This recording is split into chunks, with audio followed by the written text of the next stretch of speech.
Son of God, say my mind, and you don't die. This is the season 3, the episode 596 in the series How to Manifest Immortality. And the name of today's teaching is The Consistency of Means and End. We have said much about discrepancies of means and end, and how these must be brought in line before your holy relationship can bring you only joy. But we have also said the means to meet the Holy Spirit's goal will come from the same source as does his purpose. Being so simple and direct, this cause has nothing in it that is not consistent. The seeming inconsistencies or parts you find more difficult than others are merely indications of areas where means and end are still discrepant, and this produces great discomfort. This need not be. This course requires almost nothing of you. It is impossible to imagine one that asks so little or could offer more. The period of discomfort that follows the sudden change in a relationship from sin to holiness may be almost over now. To the extent you still experience it, you are refusing to leave the means to him who changed the purpose. You recognize you want the goal. Are you not also willing to accept the means? If you are not, let us admit that you are inconsistent.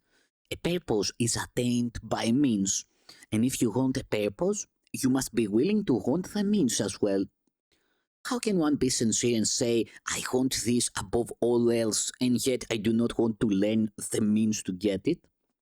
To obtain the goal, the Holy Spirit indeed asks little. He asks no more to give the means as well. The means are second to the goal, and when you hesitate, it is because the purpose frightens you and not the means. Remember this, for otherwise you will make the error of believing the means are difficult. Yet, how can they be difficult if they are merely given you? They guarantee the goal, and they are perfectly in line with it. Before we look at them a little closer, remember that if you think they are impossible, your wanting of the purpose has been shaken. For if a goal is possible to reach, the means to do so must be possible as well.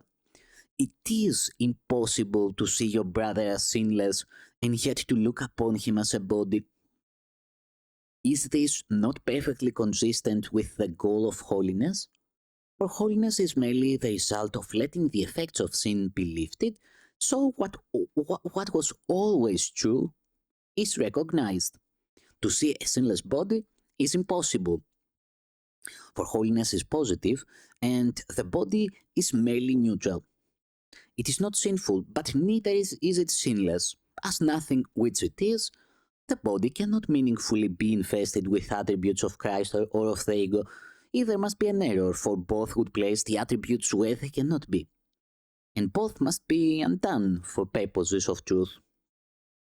The body is the means by which the ego tries to make the unholy relationship seem real. The unholy instant is the time of bodies. But the purpose here is sin. It cannot be attained but in illusion, and so the illusion of a brother as a body is quite in keeping with the purpose of unholiness. Because of this consistency, the means remain unquestioned while the end is cherished. Seeing adapts to wish, for sight is always secondary to desire. And if you see the body, you have chosen judgment and not vision. For vision, like relationships, has no order. You either see or not. Who sees a brother's body has laid a judgment on him and sees him not. He does not really see him as sinful. He does not see him at all. In the darkness of sin, he is invisible.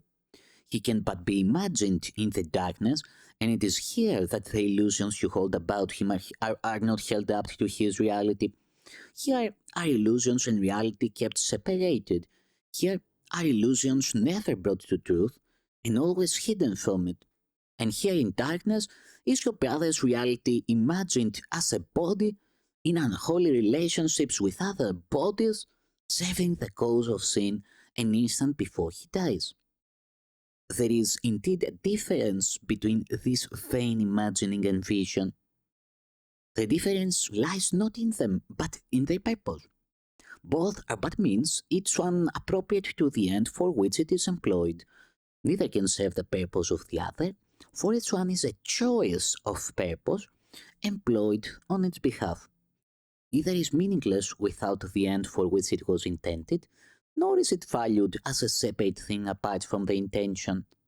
The means seem real because the goal is valued, and judgment has no value unless the goal is seen. The body cannot be looked upon except through judgment.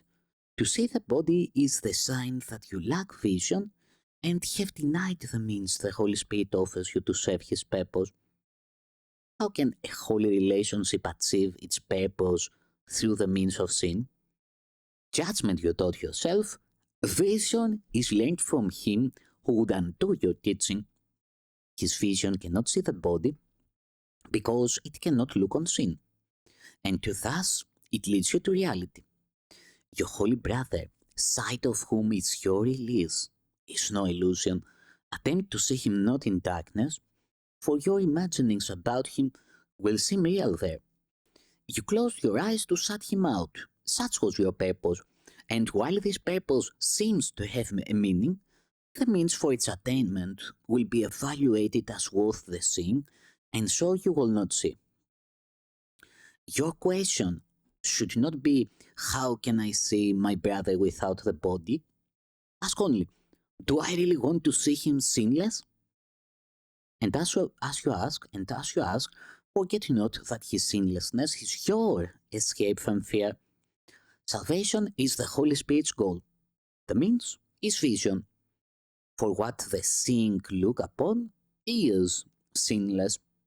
No one who loves can judge, and what he sees is free of condemnation.